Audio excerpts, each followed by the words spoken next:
Prayer for my current or new job. Heavenly Father, I acknowledge that your throne is established in the heavens and your kingdom rules over all.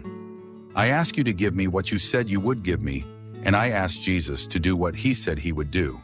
If I come to you in the name of Jesus, the only begotten Son of God, your word says that I should provide for my own, but if you do not provide for me, I cannot provide for my own family.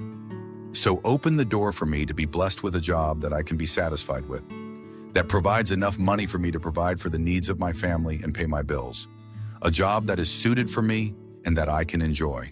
Then help me to advance in that job and help me grow mentally, spiritually, and better my situation financially. This is the right thing for you, God, and the right thing for me, because your blessings, gifts, and anointing to be made manifested in all that I do for your glory, in the name of Jesus, the only begotten Son of God's name. Amen.